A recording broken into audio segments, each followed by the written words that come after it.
Hi, welcome to Vanished Voices. We're your hosts. I'm Jenna. And I'm Shannon. How are you doing today? I'm a little tired. Yeah. It's Monday. It's Monday. It feels like Monday. It really does. Yeah, hard.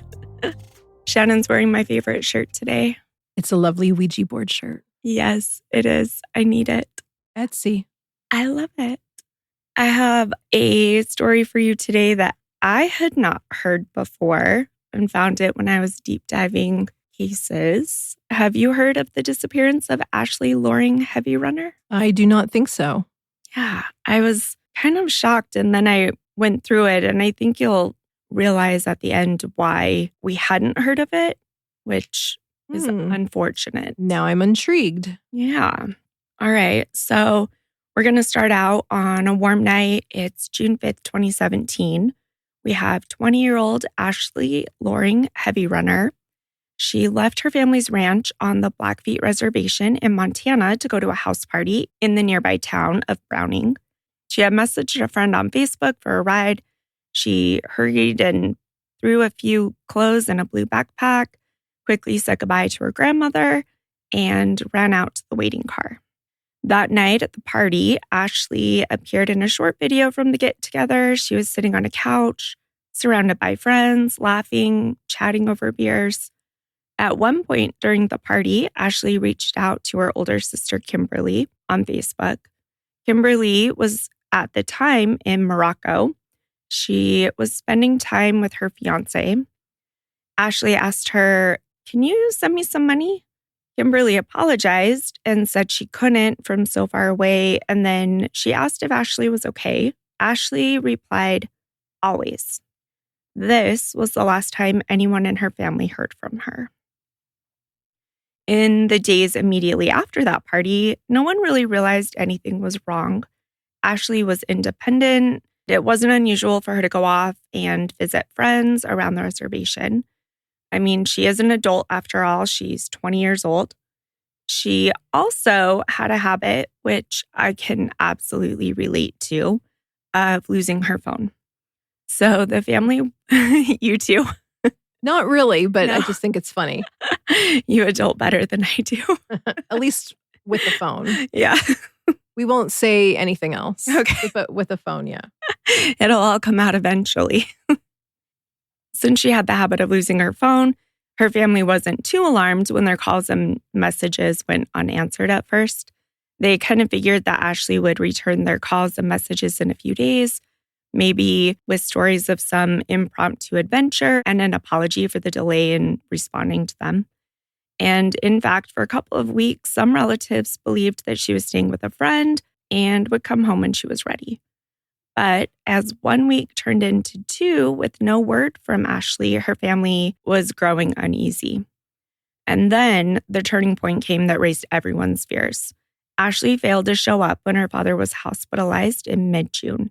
She had always been really close with her dad, so not visiting him when he became seriously ill, he was in the hospital for liver failure, was just not like Ashley. Kimberly had just returned from Morocco, and when she learned that no one had seen Ashley since the night of the party, panic set in. The family's efforts to reach Ashley were turning urgent now with, the amount of time that's gone by, plus her dad being in the hospital.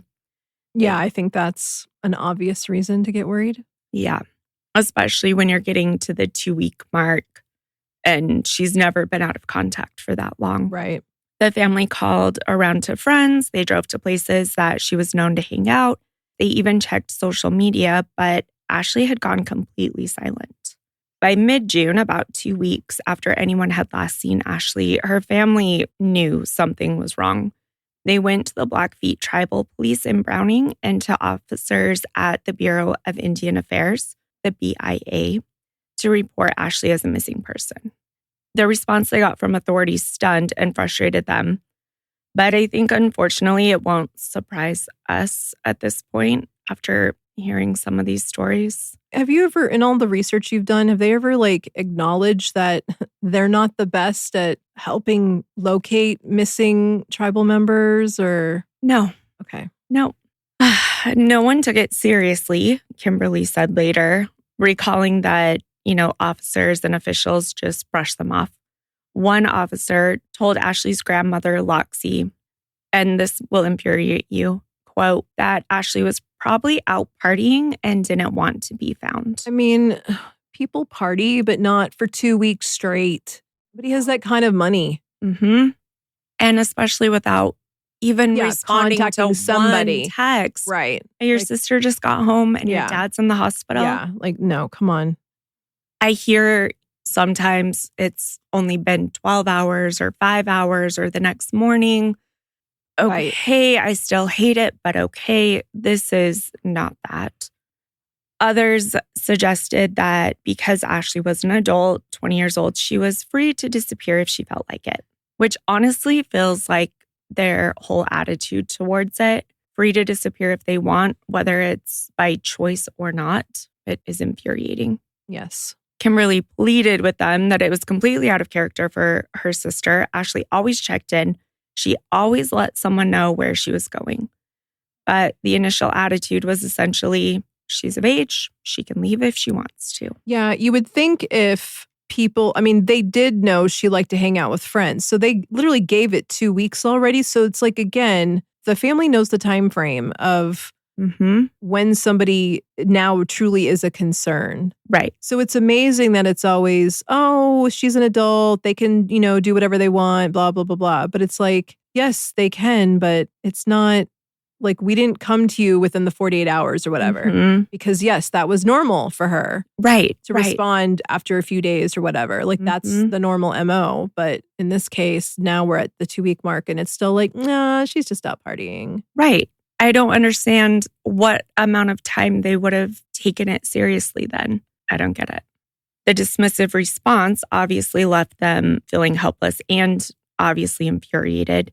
They just kind of blew it off, Ashley's uncle Justin said. They said she was of age, she can do what she wants, but in their hearts, the Loring HeavyRunner family knew that something bad had happened to Ashley. She would never put them through this worry on purpose. Ashley's family was so certain this disappearance was abnormal. Like they knew it in their gut, something is wrong. Ashley wasn't just someone who would take off on a whim for weeks on end. Kimberly says that Ashley was funny, smart, and feisty. Ashley had grown up on the Blackfeet Nation's wide open lands. She spent her childhood horseback riding, chopping wood, shoveling snow, whatever was needed alongside her siblings. They were all close. She was petite, barely 5'2", and around 90 pounds. They knew Ashley to be capable and tough. At the same time, they said she had a big heart. She adored her family. She was especially protective of her siblings and her younger sister, Jonalyn. She also had little nieces and nephews in her life that she was protective of. All of this to say her family was important to her and she was close to them. There wasn't something going on where she would just take off. Friends say that Ashley could light up any room with her smile and her energy. Her former boyfriend, a man named Calvin, remembered how she once gave a presentation about buffalo at a college in Bozeman and, quote, blew everyone out of the water. She's outgoing, she's smart, just everything you can look for in a person, she had it. At 20 years old, Ashley was an ambitious student. She had been studying environmental science at Blackfeet Community College and had big plans for the future. In fact, that summer, she was supposed to move to Missoula to live with Kimberly and enroll at the University of Montana to continue her studies and get her bachelor's degree. She and her sister had been excitedly planning this new move, this new chapter in their lives for months. So again, to say... you're continuing college, you're making the plans, you're going to move to a new city, start up at university. I mean, come on. You've been working so hard to get to this point. Right. Yeah. So for Ashley to just vanish, abandon family, and derail her education plans, her family knew something was wrong. She wouldn't just leave all of that. Getting the authorities to realize that, however, was an uphill battle. In the early days that the family reported Ashley missing, and again, we're 2 weeks out now, not much was done by law enforcement. The Blackfeet Reservation covers a huge area. It's 1.5 million acres, and it includes mountains, plains, forests. It stretches all the way up to the Canadian border. And to put that in perspective, it's an area larger than the entire state of Delaware. Yeah, I don't think I realized that. Yeah, I had to look. I'm like 1.5 million sounds huge, but how big? Like I know Montana is a huge state. Yes. But it is a vast area. Now get this. Policing the territory is obviously hard and daunting with everything that's in that. Right. Like I said, mountains. Different types of landscaping, yeah. Mm-hmm. The tribal police force, though, had fewer than 20 officers total. Reports that I found say 18 officers. Hi, can we say underfunded? Underfunded, understaffed. Yeah. And to think about it one step further, they have 18 total. Not all are on duty at the same time. Of course not. Everybody needs a day off. Mm-hmm. So generally, they had 5 officers on duty at one time for essentially an area bigger than the whole state of Delaware. Craziness. Yeah. One officer said we should be staffed up to 50 officers, but money is a big issue. The department was chronically underfunded and overextended, handling a call load comparable to Montana's biggest cities. Which is crazy to think about because, I mean, I know Montana's not very populous anyway, but the fact that this area had the same amount of calls as a larger populous city is wild. Yeah. And the distance that it would take those 5 to go from... You call the police wherever. And you're talking, well, we're going to have a 45-minute turnaround time, like before we can arrive. Right. That's not really emergency services. No, it's really actually scary to think about. It is. Beyond the lack of personnel, there's confusion and finger pointing over jurisdiction. Oh gosh, this again. Yep. Ashley did disappear on reservation land. Multiple agencies ended up being involved. We have the tribal police, we have the BIA agents, and then, potentially the FBI can step in, but they all have different roles and different rules. For example, the tribal authorities have limited powers. They generally cannot arrest non-native suspects, even for crimes on the reservation. Yeah, I did not know that. I didn't either till this one. I assumed always that tribal police have full jurisdiction on a reservation and they could arrest a non-native. That makes zero sense. Right. If you're pulling over someone, say, for a DUI or something, right. You have to wait for someone else to come in? Yeah, I guess you could ask why is a non-native person on the reservation, but at the same time, yeah, that seems wild. Yeah, that was pretty wild to me.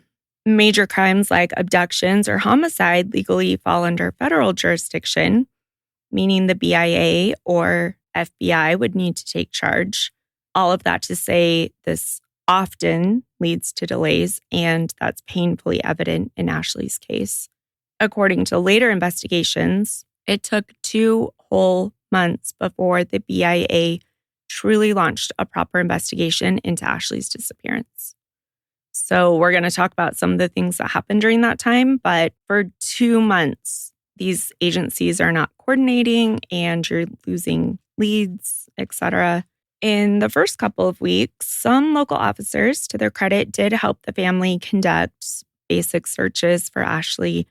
Tribal polices and even some BIA personnel, even though the case wasn't open, went out with the family to drive around and check a few areas where Ashley might have been. But the early efforts were not systematic. They were not far-reaching. And meanwhile, the rumor mill on the reservation, which is usually pretty active, was oddly quiet about Ashley. That's interesting also, because yes, usually the rumors are flying. Yeah. They will fly eventually, but in the beginning, it was as if people were afraid to talk about what had even happened to her. Which is also interesting in and of itself. Mm-hmm. And that's why I think in this one especially, someone somewhere, multiple people, know something. Yeah. In late June, a tip came in that gave everyone a jolt. The tip was that a young woman matching Ashley's description had been seen running from a vehicle along U.S. Highway 89, which is on the reservation, the same night that Ashley was last seen. This highway cuts through a super remote stretch of the reservation, It's isolated, surrounded by swamps, thick woods, with only, the occasional trailer home or cabin in the area. If Ashley had indeed been out there running from a car in the middle of nowhere, it suggested to her family that she was in danger that night. On the strength of that tip, law enforcement did organize a formal search party around the area in early July 2017, about 3 to 4 weeks after Ashley disappeared, depending on if we're going by when she was reported or when she went to the party. Tribal police. So have they talked to the people at this party yet, or does that come later? Not that I can find. Really? Because I'm like, okay, was she at the party? How long was she at the party? Did she stay at the party? Did she leave the party? Who else was at the party? I really hope that they're just not sharing that. Okay. Because it still is an open and active investigation. Okay. But I would have liked to see that in any reporting. To me, you would start there. Mm-hmm. Not, a person with a description and go search some land, but start there. Yes. And then trace, and then, then maybe include the search of this land by the freeway. I really hope that video of Ashley at the party that night was saved, captured, screenshot, something, and they talked to all of those people. Right. Or the person that she went with. Why didn't you give her a ride home? Right. Like, did you talk to them? Mm-hmm. Did they... Yeah. Infuriating. Did you really drop them? Did you go to the party? Did you drop her at the party? Yeah. Did you go somewhere else? Yeah. How long who was at the party? How long was she there? What time did you get there? What time did you leave? Was she still there? Right. I mean, is it a known party house? Do people sleep over? Mm-hmm. What's the story on this, where this party was at? Right. That was something that I was really annoyed that I could not find. Yeah. Yeah. So in July, they're working on that tip, and the tribal police and a few BIA officers led a 3-day search of the Highway 89 area where the tip said she was seen. They scoured roadsides, ditches, surrounding brush, anything they could for any trace of Ashley. Dozens of volunteers from the community showed up to help, walking shoulder to shoulder through this tough terrain. Ashley's family was, of course, right there on the front lines. It was her own relatives, not the authorities, who found the first real clues. During the search, Kimberly and a family friend came across a torn gray sweater in an off-road dump site not far from the highway. Nearby, they also discovered a pair of boots with what looked like dark reddish stains on them. And I will say, there's not a ton of reporting on this case. There was one source I read, and we'll link all of the sources in the show notes. There was one that only referenced the sweater, but there were more that referenced the boots. Interesting. Were they able to determine they were hers or not? The boots wouldn't have been hers, I don't think, but the sweater would have been hers. Okay. But, well, they gave the boots to law enforcement, urging them to test for DNA, hoping it would be a break in the case. Infuriatingly, it wasn't. Weeks turned into months, and the family heard nothing. They kept expecting the forensic results to come back. They didn't. They learned that the gray sweater had been misplaced by law enforcement. You're joking. Nope. Eventually, they realized that it had been lost in an evidence locker for an extended period. I'm not sure how long, but months. Chain of custody completely broken. By the time it was located, any chance of getting useful clues was gone. Fabulous. Yeah. I mean, what? It just can't be that hard. Well, and I would think, yes, compromised in the sense that you can't use it in court. Right. But still test it to see if it was hers. Right. I struggle to understand how it could be. But knowing that they're already underfunded, I bet it came down to they couldn't afford to. Yeah. And, again, the family, maybe they could raise funds, but still, they probably couldn't afford either to hire their own forensic stuff, DNA testing. So the FBI does eventually come in on this case. Okay.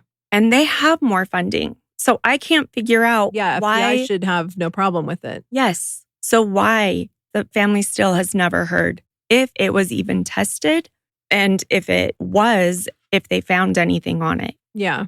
2 years after Ashley went missing, Kimberly gave an interview and said that they still hadn't received any results on those 2 items, which seems like one of the more recent comments on the items.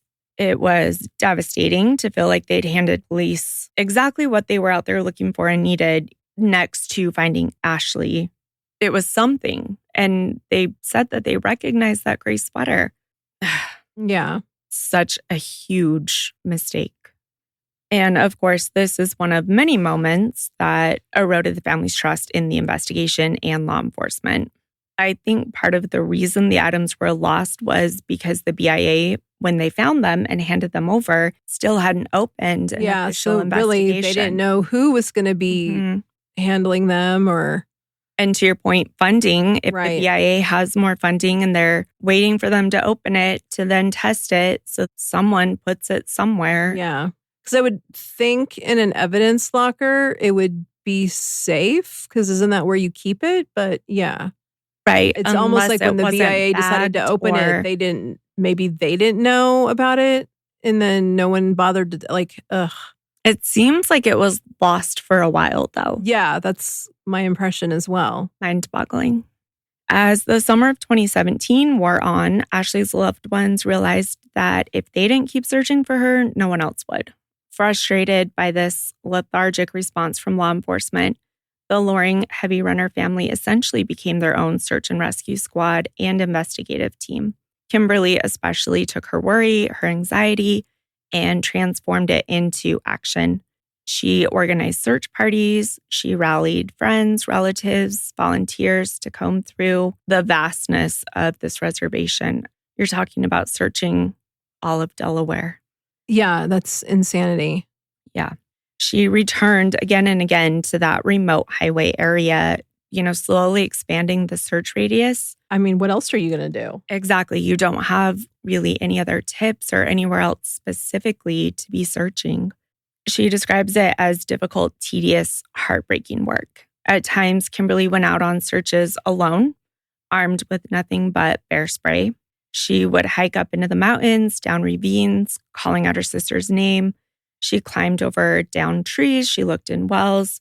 She even dug up patches of earth that looked like it had recently been disturbed.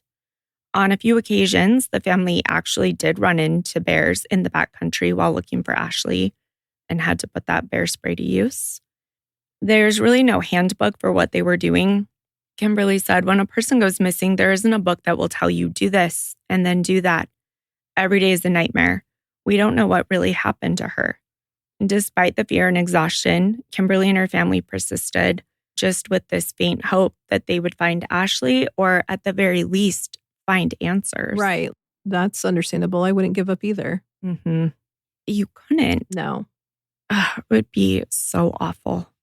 In one instance, about a year after Ashley vanished, the family gained permission to search an abandoned trailer on the reservation that someone had reported Ashley might have been seen at. It was this small, decrepit trailer home, scorched in places by a fire, filled with trash and discarded furniture.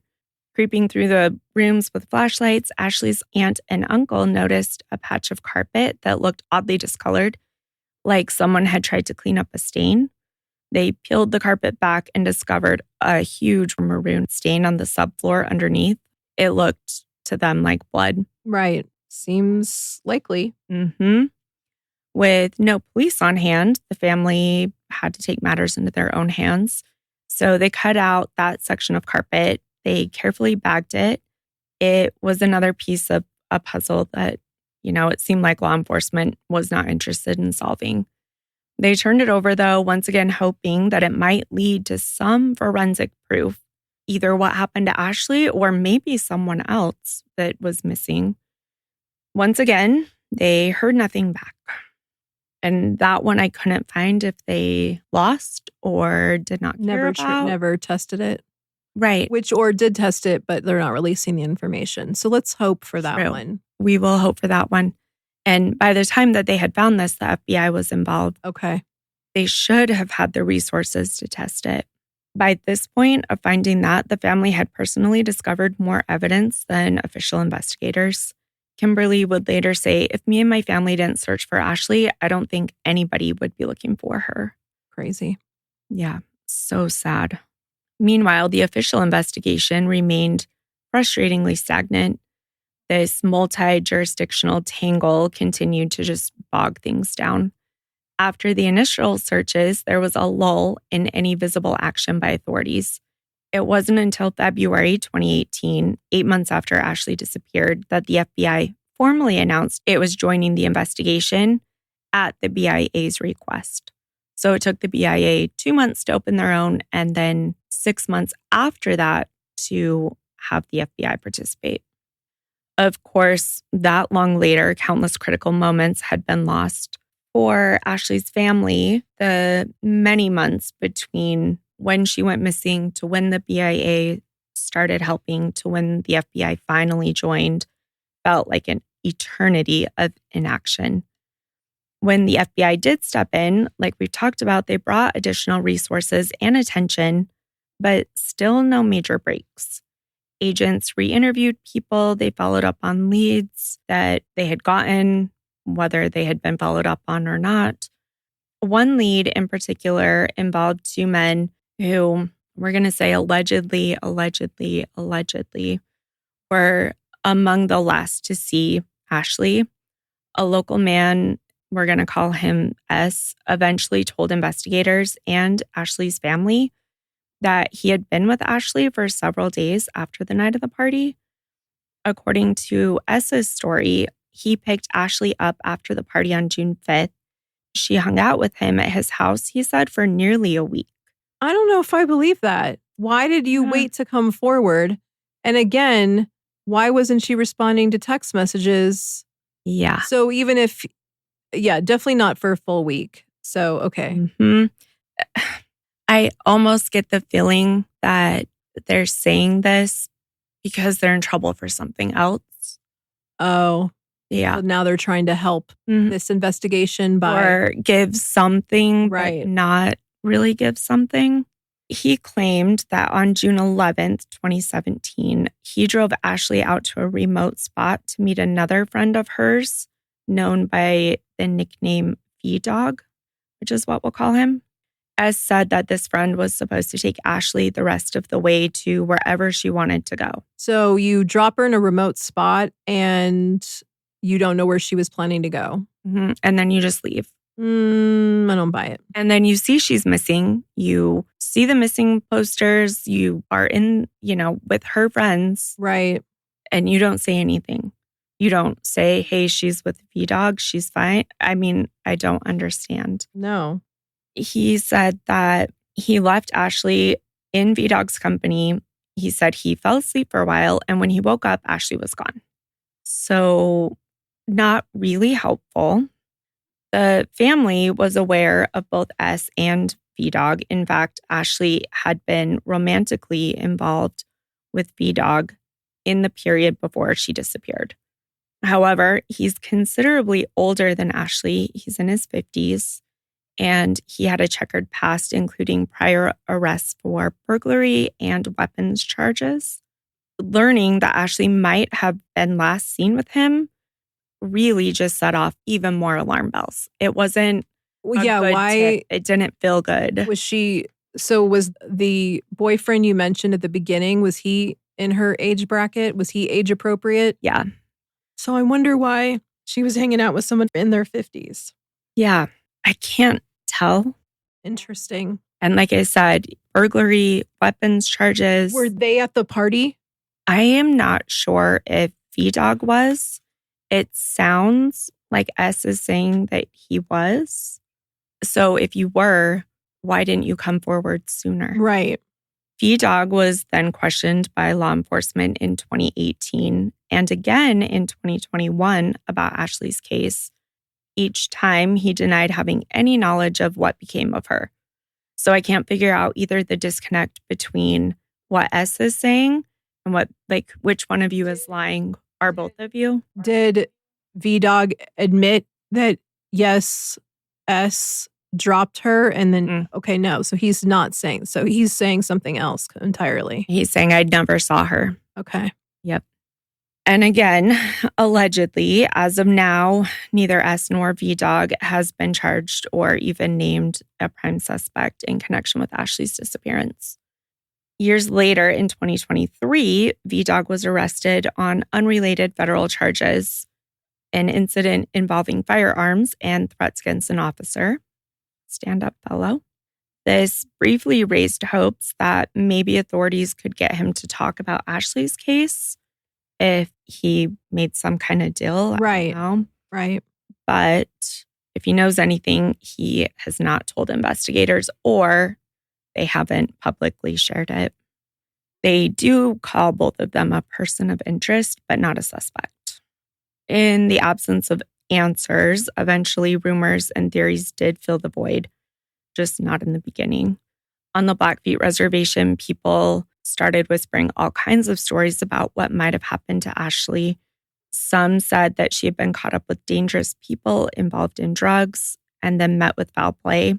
And I think that comes from asking her sister for money that night, but I'm not sure. I don't know that that is true at all. Yeah. But it's something her family hears. Yeah. I mean, was it normal to ask her sister for money? She is only 20. Mm-hmm. So, I mean, asking a family member for money really isn't a stretch. Maybe Especially she if just she was wanted, thinking, hey, you can Venmo it to me. Yeah. And then we can go buy more beers. You know, it's especially Exactly. if you're at a party, like it's probably for party favors. Or you're just wanting to pay someone for gas to get a ride home. Or like food, you know? Mhm. Yep. Yeah, she might have just been planning what she was going to do the next day. There used to be a Facebook page to find Ashley, and I cannot find it now, but in one of the reporting that I was reading, it was still active in early 2025. Oh. And I looked and looked and I could not find it, but I could find like her sister's page who shares her sister's story. Yeah. Often. Constantly. Yeah. Which I would be too. But a lot of these rumors were being sent to her on Facebook. Mm-hmm. And there were horrific ones. And some of them were coming from some of those people that we talked about. Oh. Yeah. AI videos that they had made showing Ashley like in a wood chipper, which is awful. What? Yes. And then sending it to the sister? Mm-hmm. And so I can't tell if because they started doing that more frequently, she took it down. But she was calling some of these people out by name and saying, I know you did this. So there was some back and forth. Interesting. Yeah. So we'll get more into that. I think that's how some of these rumors were coming to the family, being sent, on Facebook. Well, and you're being questioned and you deny everything, yet then you purposely start sending gross, vile video. Like, come on. Right? What kind of a person are you? The lowest of the low. It's so disgusting. Some of the other ones that came, and whether on Facebook or just whispers in the community, were that she had been disposed of in a lake. They heard in an oil drum. They heard dismembered. Others suggested that she might have been kidnapped into human trafficking and taken far away from Montana. One rumor claimed that Ashley had been chased by somebody, and that's why she was seen running from a car on a back road, referencing that Highway 89 sighting that we mentioned. Another chilling scenario that was suggested to her family was that she could have wandered off, impaired, and fallen victim to just the elements or wildlife. Well, elements, I feel like she would have been found. I do too.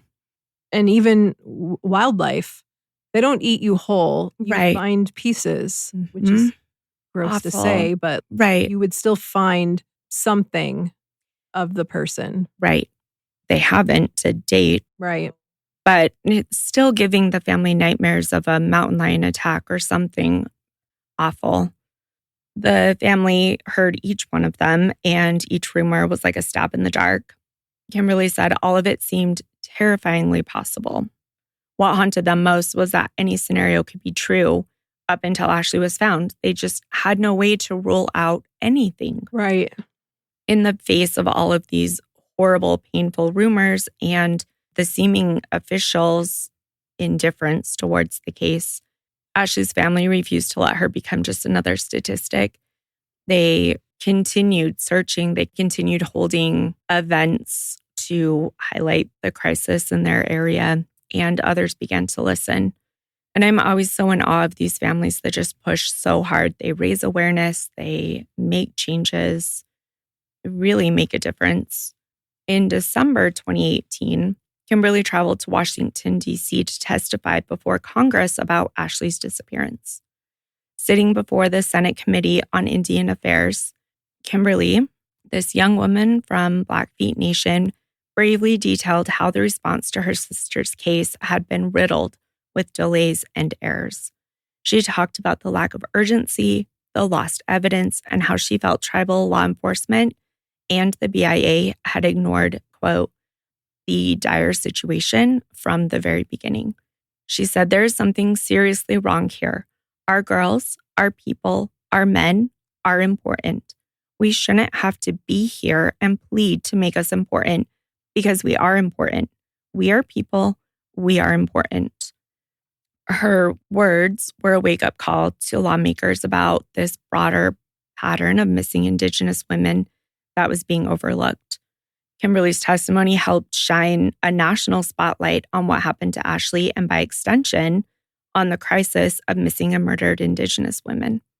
Ashley's story, sadly, is far from unique. In Montana alone, we have dozens of women who have gone missing in recent years, a rate far disproportionate to the population. So in Montana, Native women make up 3% of the population, but they account for 30% of all missing person cases. That is a crazy statistic. Right? It's so sad. I'm like speechless on that one. 30%. And yet 3% of the population. I mean, that means, I'm not good in math. That means like you pretty much, everybody knows somebody that's gone missing. Yes, exactly that. Like it's that high of a number. Almost 1 in 3. Yeah, which is insanity. Yeah. And it's just being ignored and not talked about. We're not putting resources. I mean, especially in 2018, we had senators from Montana there.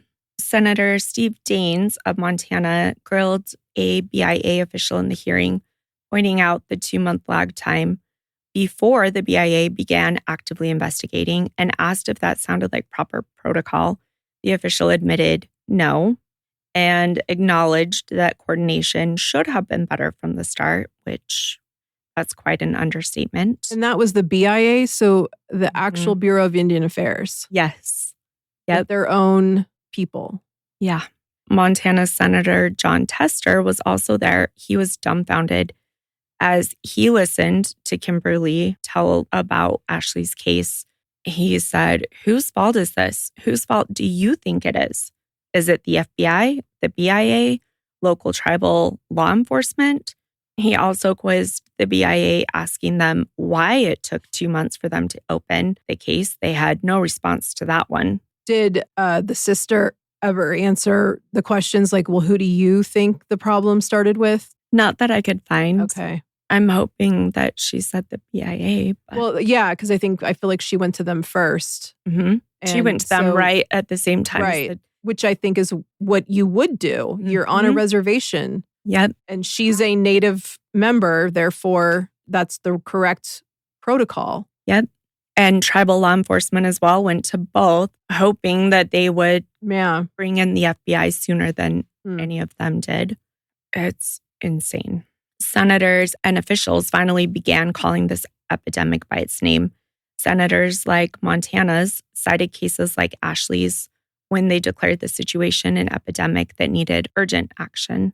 For the Loring HeavyRunner family, though, these institutional developments, the task forces that were created, the hearings, it all offered cold comfort. They were still out in the hills, the mountains, the plains, mud on their boots, literally digging for their loved one. And by that point, it was a 1.5 years later. Yeah, like I'm glad that they have declared it an epidemic and are doing something about it, but it doesn't really help those that are still missing. Right. Especially that went missing so long before Right. any of that was put in. Yeah. I need to research if there's been progress in. Declaring it an epidemic. Yep. I mean, I know we're definitely getting more TV stuff about it, but I think that's also stemming from people realizing that it's an epidemic and we need to talk about literally vanished people that are not getting any press.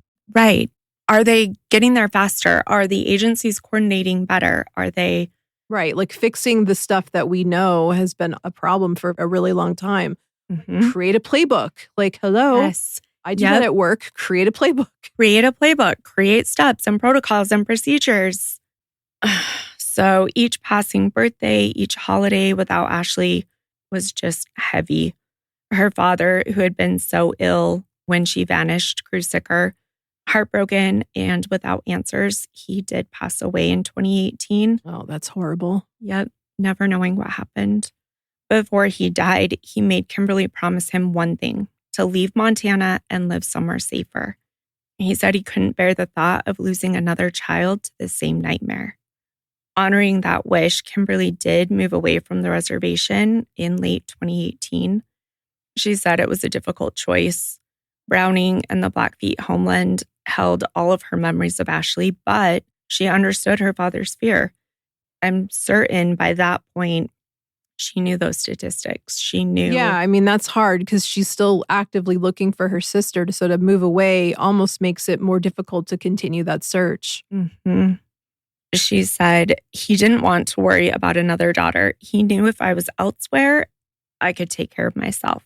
And, even from afar, Kimberly did remain the fiercest advocate for Ashley, staying in constant contact with those searching back home and with investigators. An enrolled member of the 3 affiliated tribes, Matthew Lombert, knew the uphill battle that Kimberly was facing in her search for Ashley all too well. His own sister, Olivia, a 32-year-old mother of 5, went out for a drink and a game of bingo one night in October 2017 on the Fort Berthold Reservation in North Dakota, and then disappeared, along with the Chevy Silverado she had been driving. Like Kimberly, Lombert realized right away that he would have to take charge of looking for his sister, really essentially fill in the gaps for law enforcement. He had been living off the reservation. He moved back and set up a headquarters stocked with snacks and water bottles. He went hard. He mapped out the areas around where she was last seen using land surveys. He enlisted locals to form search parties. He set up an anonymous tip line and also a fundraising page. He was really smart and set up an Amazon wish list. A donor purchased the drone on the wish list, and Lombert quickly learned the basics of how to use it. He said after he was given this, his search strategy changed entirely. Unfortunately, in his sister's case, her body was discovered in her Silverado, submerged at the bottom of a lake. Foul play is suspected in her case, but no suspects have been named that I can find. Lombert says, I thought we could cover a lot more ground with the drone. The Fort Berthold Reservation is just shy of 1 million acres. We got badlands, flats, farmland, a lot of private land, tribal land, Army Corps land, and it's right in the middle of the Bakken, which is an oil reserve. So that's a lot of land to cover. When he heard about Ashley's case, and I think knowing the area was even bigger than what he had been trying to search, he reached out to Kimberly and offered to use the drone to help her search. He came for 3 days in September of 2018 and flew the drone over Route 89 and other key search areas, looking into leads that Kimberly had recently received, including one about a beaver dam where she was told that Ashley's body might have been laid to rest. They unfortunately didn't find anything, but using the drone, they were able to cover so much ground and navigate where to go from there. Yeah, I love that he was able to help her like that. Mm-hmm. It's wild that he knew what she was up against from the beginning. Oh, yeah. And was able to step in. Really, he's got a lessons learned, probably helped take away some red tape and navigate much faster than she was probably. I mean, that was very helpful on his part, AKA a playbook. A playbook, which is exactly what he said in a Guardian piece that I read. He said part of his mission now is helping cut through that red tape. Yes. How do we get there quicker? Yep. So you've got people that have been through it that know what changes need to be done instead of somebody who maybe is on the outside, but in charge of making those changes. So I hope they lean on them. On the Blackfeet Reservation, Ashley's disappearance is still an open wound for those who love her. Now, 8 years have gone by since that night, and Ashley would be 28 years old. Her little sister, who was just a teen when Ashley vanished, has had to grow up without her best friend. I stay up all night. I wake up at 3 every morning and I think about her, Jonalyn said a couple years after Ashley went missing. When I do fall asleep, I'll wake up and wait for her to come through the door, but she never does. That shattered me. The pain of not knowing has left a mark on the entire family. It's a nightmare that never stops, Kimberly admitted. Every time the phone rings, there's a split second of hope that it could be news of Ashley. Maybe she's been found safe. Maybe someone will finally tell the truth. But so far, those calls haven't come. The not knowing is the worst part, Kimberly told a reporter in 2020. We are holding on to hope, and we will bring her home. We try to look on the bright side, but we are living a nightmare. Now, the family has stated that they think they know who was involved and that it may never come out. It has been reported, and the family has stated that the local lead investigator for Ashley's case started a romantic relationship with someone the family believes is a highly probable suspect. What? Yeah. And I did find that verified in 2 other sources. I'm like, what law enforcement person would willingly get involved with somebody who's a potential suspect? Oh my gosh. It's jaw-dropping. The words don't come, you know? So they started that romantic relationship real quick after Ashley went missing. And the family has alleged that the investigator was leaking case information to this person. And like we know, so far, no official suspect has been named by law enforcement. Loxie said, I know it all takes time, but there's evidence that points to who did this. Interesting. And you think about if there's only 18 officers, they have to be a tight-knit group. They're working together. They're working long hours. Oh, yeah. They probably personally know her. Yeah. Like, that's what's crazy to me, too. These are people you know. So why, it's so wild. And it just seems like it should be against the rules. Don't be investigator on this. I believe it is. Usually, I mean, if you have to recuse yourself, usually you recuse yourself when you know the person, which granted, that's probably a problem because you're gonna, like, again, this area is small enough that everyone knows everyone. But yes, fine, you probably can't recuse yourself in this instance, but to become romantically involved. And I mean, they said it's the lead investigator. Yes. That is so crazy. Also, in this case, there have been 4 to 5 FBI agents that have come and gone. So they get to know That's not one. surprising. Is that normal? I would say no, but considering it's a remote area, yes. Because when you go into the FBI, you're like, hey, I want to work LA, DC, Denver. You want to work a bigger city, not rural. Yeah. So and I mean, as they're getting promoted or they all off. You have to do a tour and cover. So I would say that's not really surprising.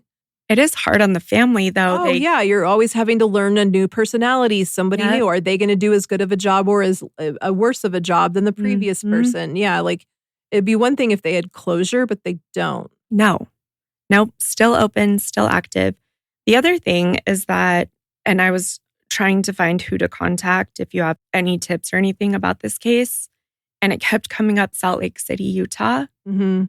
That's their closest headquarters. Which is, again, interesting because knowing that Montana has a very large Native population and the FBI, I would say, well, maybe they don't have enough crime, but clearly they do. Yeah, they Especially do. when FBI works kidnappings. That's what they do. So missing people, missing kids. Yeah.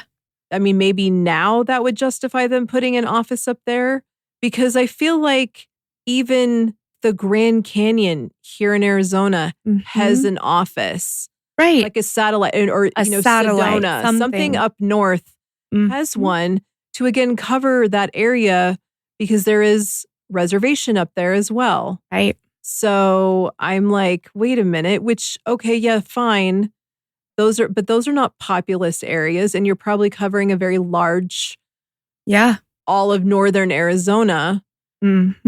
But it seems crazy that, again, you have a large Native population. And if you're the federal entity that would step in, why there would not be an office more centrally located than Utah. Right. I mean, you've got states in the way there. Yes. Yeah. But yeah, Salt Lake City. I've driven from Salt Lake City to Montana, and it is far. Yeah. You do Yellowstone and Jackson Hole and very nice. Yeah. So really far away for the FBI office. Yes.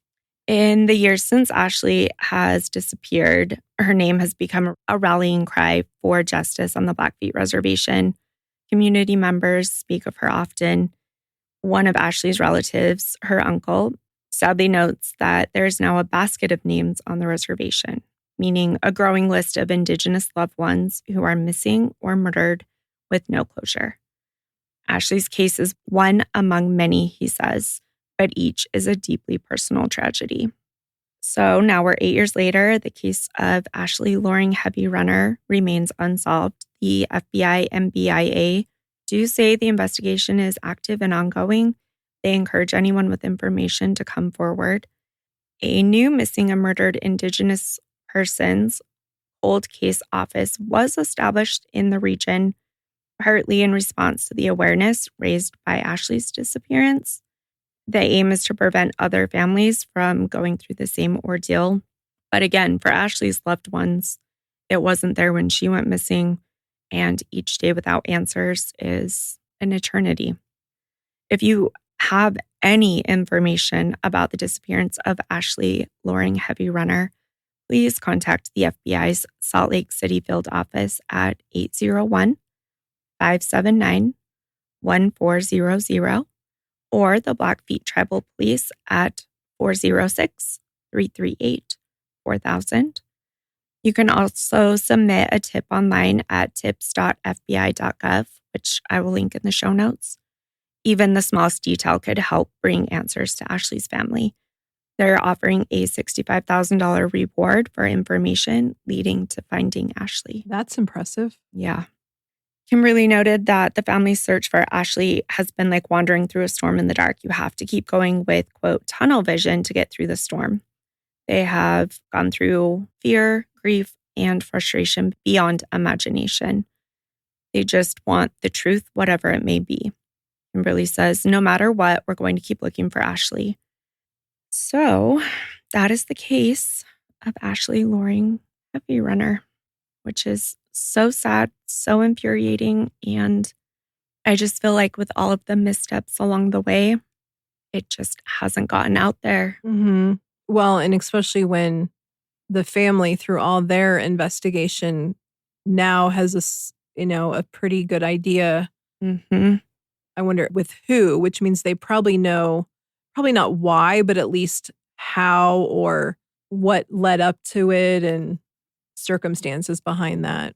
Yeah, it's possible that they've gotten more information, but, too, if that lead investigator managed to lose evidence and leak case information, right, the BIA may have never gotten it. Right. The FBI might have missed some of it. Which, I don't know. Again, in a normal setting, the lead investigator would be removed.